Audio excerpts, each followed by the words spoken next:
बिस्मिल्लाहिर्रहमानिर्रहीम। I am sir Shaheen. Dear students, कैसे हैं आप? आज का हमारा टॉपिक ऑफ डिस्कशन है आईआर का। ये बहुत इंपॉर्टेंट टॉपिक है, that is foreign policy. Foreign policy को खारजा पॉलिसी भी कहा जाता है। खारजा पॉलिसी किसी भी मुल्क की पॉलिसियों के उस हिस्से का नाम है जिसमें कोई मुल्क दूसरे ममालिक के साथ अपने ताल्लुकात को इस्तवार करता है, उन्हें डेवलप करता है। ये ताल्लुकात हर मुल्क अपने कौमी मफादात को मद्देनज़र रख कर बनाता है, जो वक्त के साथ साथ तब्दील होते रहते हैं। क्योंकि खारजा पॉलिसी का बुनियादी उसूल ये है कि किसी भी मुल्क का ना तो कोई मुस्तकिल दोस्त होता है और ना ही कोई मुस्तकिल दुश्मन, बल्कि अगर कोई चीज़ इम्पोर्टेंस रखती है और कोई चीज़ परमानेंट है तो वो उस मुल्क के अपना नेशनल इंटरेस्ट है। अब हम देखेंगे फॉरेन पॉलिसी का मीनिंग। यानी foreign policy is a combination of two words. दो अल्फाज से ये मिलकर बना हुआ है। फॉरेन को कहेंगे हम ओवरसीज़, और policy is a thought out way for attaining goals. यानी पॉलिसी जो है ये एक मनसूबाबंदी है जिसे प्री प्लान किया जाता है, पहले से उसके ऊपर काम किया जाता है, उसके गोल्स को सेट किया जाता है। अब हम देखेंगे कि फॉरेन पॉलिसी की डेफिनेशन क्या है। Foreign policy is a systematic presentation of deliberately selected national interest. Foreign policy में हर स्टेट की एक फॉरेन पॉलिसी होती है, और यानी उस फॉरेन पॉलिसी में स्टेट के जो एस्पेक्ट हैं, यानी जो नेशनल इंटरेस्ट हैं, उसके एस्पेक्ट डिफरेंट हैं। वो सोशल भी हो सकते हैं, वो इकोनॉमिक भी हो सकते हैं, वो पॉलिटिकल भी हो सकते हैं, और वो रिलीजियस भी हो सकते हैं। अब जो भी इंटरेस्ट है, आया वो इकोनॉमिक है, तो उसको सिस्टमेटिकली प्रेजेंट किया जाएगा। सिस्टमेटिकली ऐसे प्रेजेंट किया जाएगा कि एक फॉरेन ऑफिस है, पूरा फॉरेन डिपार्टमेंट है, उस ऑफिस के अंदर एक हायरार्किकल स्ट्रक्चर है। यानी वो पीएन से लेकर, एक क्लर्क से लेकर एक एम्बेसडर तक, और प्राइम मिनिस्टर और प्रेसिडेंट जो है वो इसकी टॉप हायरार्की में शामिल होते हैं, और ये फॉरेन पॉलिसी बनाते हैं। अब जिस एस्पेक्ट के ऊपर भी बनाते हैं, चाहे इकोनॉमिक के ऊपर बनाएं, सोशल के ऊपर बनाएं, चाहे वो पॉलिटिकल एस्पेक्ट के ऊपर बनाएं, तो वो प्री प्लान स्ट्रेटजी बनाते हैं। उस स्ट्रेटजी को थ्रू एम्बेसडर, थ्रू डिप्लोमेट जो है उसको प्रेजेंट किया जाता है। ये जितना भी प्रोसेस है ये सिस्टमेटिक है और हायरार्किकल है, ताकि जो स्टेट के ऑब्जेक्टिव्स हैं, जो स्टेट के गोल्स हैं, उनको अचीव किया जा सके। अब हम आगे डिस्कस करेंगे objectives and principles of foreign policy. अब हर स्टेट की फॉरेन पॉलिसी के कुछ ऑब्जेक्टिव्स होते हैं और कुछ प्रिंसिपल्स होते हैं। इन ऑब्जेक्टिव्स और प्रिंसिपल्स का पहले हमने फ़र्क समझना है कि फॉरेन पॉलिसी की जो प्रिंसिपल्स हैं, प्रिंसिपल्स में और ऑब्जेक्टिव में मेन डिफरेंस क्या है। फिर हमें समझ आएगी कि foreign policy time to time change क्यों होती है और उसके चेंज होने की रीजंस क्या हैं।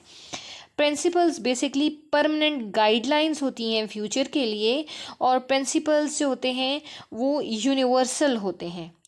फॉरेन पॉलिसी के प्रिंसिपल्स यूनिवर्सल होते हैं, यानी दायमी हैं, आफाकी हैं, और ये परमानेंट हैं। जबकि ऑब्जेक्टिव्स जो हैं ये नॉन परमानेंट हैं और चेंजेबल हैं, यानी टाइम टू टाइम चेंज हो जाते हैं।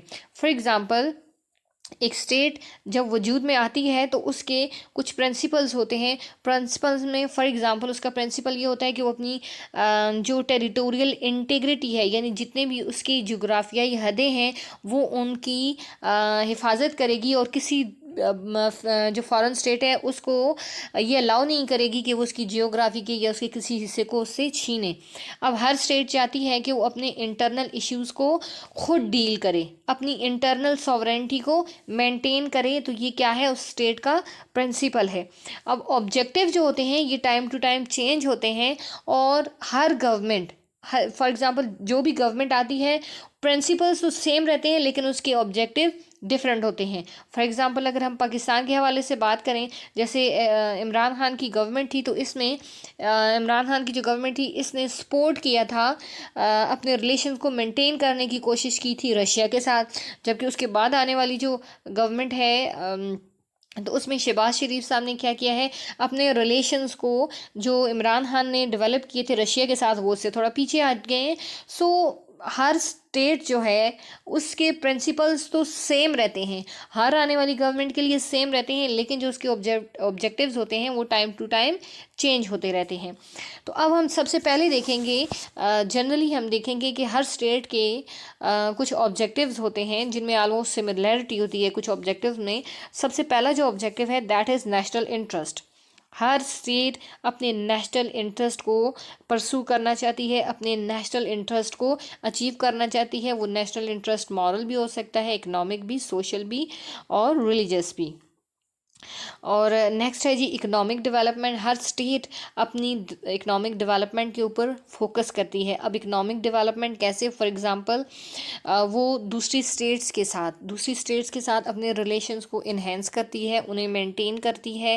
फॉर एग्जांपल अगर एक स्टेट है तो वो किसी डेवलप्ड स्टेट के साथ अपने रिलेशन को बनाना चाहेगी, तो वहाँ पर उसकी फॉरेन पॉलिसी डिफरेंट होगी। अगर वही स्टेट नेबरिंग स्टेट के साथ अपने रिलेशंस को डेवलप करना चाहेगी तो वहाँ पे उसके रिलेशंस डिफरेंट होंगे। अगर एक स्टेट जो है वो एक डेवलपिंग स्टेट के साथ अपने रिलेशंस को डेवलप करना चाहती है और वहाँ से इकोनॉमिक जो रिलेशंस हैं या इकोनॉमिक जो मोटिव्स हैं उन्हें अचीव करना चाहती है, तो वहाँ पर उसके रिलेशन की जो नोयत है वो मुख्तलिफ होगी।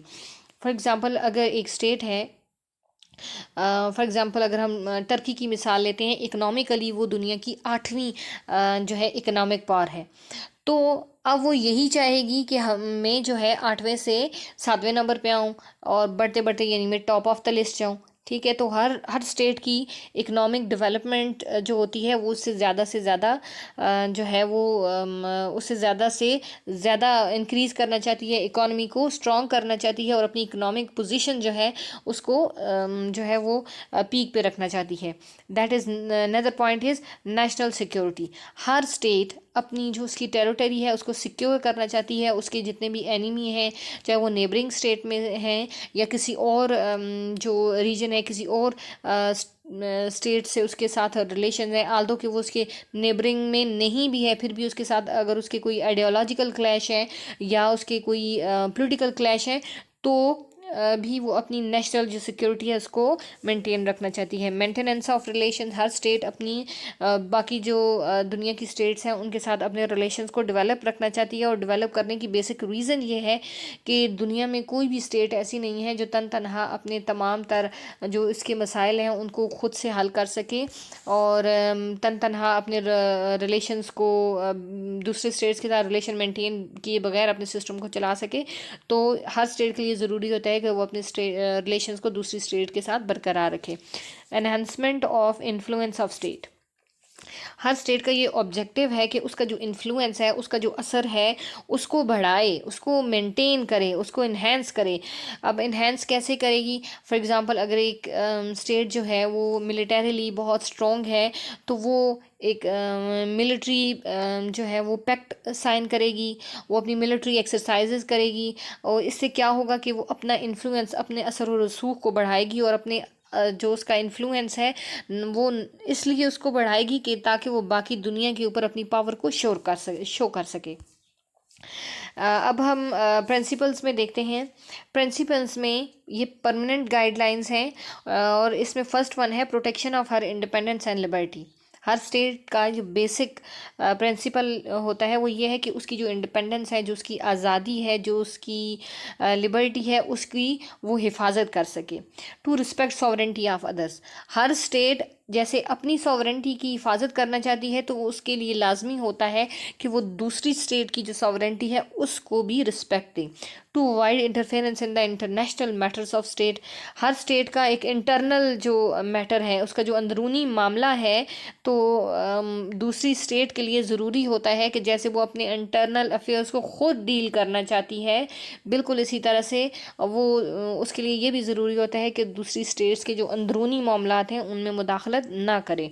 To adopt the rule of neutrality, mostly state जो हैं वो इस प्रिंसिपल को अडॉप्ट करती हैं और वो इंटरनेशनल अगर कोई क्लैश हो जाता है तो वो अपना न्यूट्रल जो रोल है उसको प्ले करती हैं ताकि वो उस क्लैश की वजह से, उस जंग की वजह से, उस प्रॉब्लम की वजह से उनकी इंटरनल से जो पोजीशन है वो किसी तरह से भी ख़राब ना हो। To respect UN charter, United Nation जो है ये एक इंटरनेशनल ऑर्गेनाइजेशन है जिसके ऑलमोस्ट 193 मेंबर्स हैं। तो तमाम मेंबर स्टेट्स जो हैं यूएनओ का जो चार्टर है उसको रिस्पेक्ट देती हैं।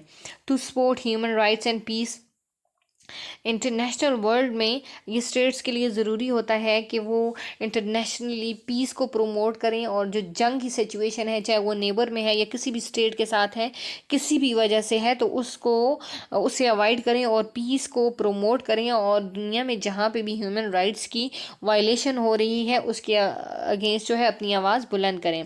टू सपोर्ट फिर इंटरनेशनल इकोनॉमिक सिस्टम, दुनिया में जो इंटरनेशनल इकोनॉमिक सिस्टम है उसको सपोर्ट करें। Next one is to develop good relations with Muslim world. For example अगर एक मुस्लिम स्टेट है तो उसके प्रिंसिपल्स में एक मेन प्रिंसिपल ये होता है कि मुस्लिम दुनिया में जहाँ पे भी मुसलमान स्टेट्स हैं उनके साथ अपने रिलेशंस को इस्तवार करें। फॉर एग्जांपल दुनिया में ऑलमोस्ट 57 मुस्लिम स्टेट्स हैं, तो हर मुस्लिम स्टेट की फॉरेन पॉलिसी का ये बुनियादी प्रिंसिपल होता है कि वो तमाम मुस्लिम दुनिया के साथ अपने ताल्लुकात को जो है वो मेंटेन करे और उन्हें डेवलप करे। To develop good relations with South Asian state, for example एक स्टेट अगर साउथ एशिया के रीजन में रह रही है तो उसका प्रिंसिपल होता है कि वो साउथ एशियन स्टेट्स के साथ अपने रिलेशंस को डेवलप करे। For example Pakistan south Asia में है, और पाकिस्तान जो है वो साउथ एशियन एक ऑर्गेनाइजेशन है सार्क, उसके मेंबर है। क्योंकि वो अपनी तमाम जो साउथ एशियन स्टेट्स हैं उनके साथ रिलेशन को डेवलप करना चाहती है। जैसे इंडिया भी सार्क का जो है वो मेंबर है, नेपाल, भूटान, बांग्लादेश, श्रीलंका, मालदीव, ये सारी साउथ एशियन स्टेट्स हैं, और इन्होंने अपने रिलेशंस को डेवलप करने के लिए सार्क ऑर्गेनाइजेशन बनाई हुई है, और ये अपनी जो है अपने रिलेशंस को डेवलप करना चाहती हैं इस ऑर्गेनाइजेशन के प्लेटफॉर्म से। बिल्कुल इसी तरह से अगर कोई स्टेट जो है वो यूरोप में रह रही है, अगर वो एशिया में रह रही है, अगर वो अफ्रीका में रह रही है, तो वो अपने रिलेशंस को इंटरनेशनल लेवल पे भी वो करते हैं, अपने नेबर में भी के साथ भी वो अपने रिलेशंस को डेवलप करते हैं, और वो जिस रीजन में स्पेसिफिक रीजन में रह रहे होते हैं उस रीजन्स के साथ भी वो अपने जो है वो अपने रिलेशंस को वहाँ पर डेवलप करते हैं। और हम देखते हैं अगर इस ओवरऑल टॉपिक को अगर हम कंक्लूड करते हैं तो हमें पता चलता है कि फॉरेन पॉलिसी जो है ये हर स्टेट के लिए ज़रूरी है, और फॉरेन पॉलिसी में स्टेट अपने सोशल, इकोनॉमिक और पॉलिटिकल जो इंटरेस्ट हैं उनको अचीव करती है, और इसके लिए वो अपने प्रिंसिपल्स को और अपने ऑब्जेक्टिव्स को सेट करती है, और उन प्रिंसिपल्स के ऊपर कॉम्प्रोमाइज़ नहीं किया जाता। यानी फॉरेन पॉलिसी के थ्रू एक स्टेट अपने इकोनॉमिक, सोशल और पॉलिटिकल ऑब्जेक्टिव्स को अचीव करती है, लेकिन अपने जो उसके प्रिंसिपल्स हैं उनके ऊपर कॉम्प्रोमाइज़ नहीं करती। So student, this is about foreign policy, it's objectives and principles. So thank you very much for listening.